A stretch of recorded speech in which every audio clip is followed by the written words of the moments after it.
د امریکا سیاسي چارو نائب سکرټري وکټوریا نولینډ په اوکراین کې خپل منځي اختلاف د خبرونو وروسته په روانه میاشت کې دویم سفر کړی. نوموړي د خپل سفر هدف اوکراین ته د امریکا د مرستو باور یقیني کول ښودلې.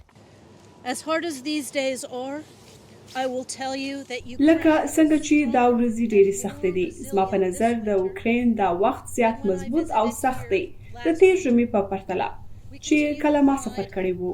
موږ به هرې برخې کې امنیتي امداد دوامداره ساتو چې پکې نوې سرمایه‌کاري او نوې د وسلې نظام شامل دی.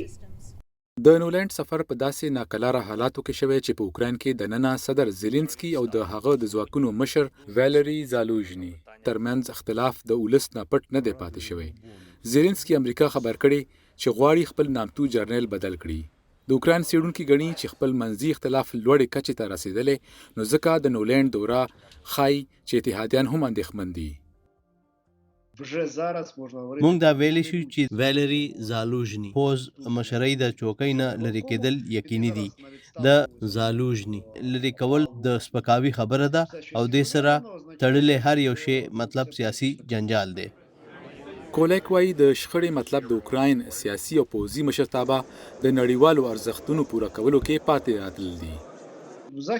د ټولو اول غربي هیوادونه ډاډ غواړي چې غیر یقیني حالات او سټریټیژیکي ګډوډي دې لرې کړي او ټاکلي شوي تګلاره وړاندې کول مهم دي. د اوکراین سیاسي کړکېچ په یو داسې نازک وخت کې رامنځته شوی چې هیواد د روسي یرغل په ضد د جګړې په دریم کال کې داخل شوی او د جنگ نه بیزاري هم څرګنده ده. یو خوا د اوکراین نړیوال مرسته کوونکي د امداد کمولو خبره کوي، نو بل خوا په هیواد کې دننه د هغې جګړې چې انجام یې نه ښکاري ولس د ناخوښۍ سره مخ کړی. د VOA اینا چرنیکووا لپاره کلیم افضل، واشنگټن DC.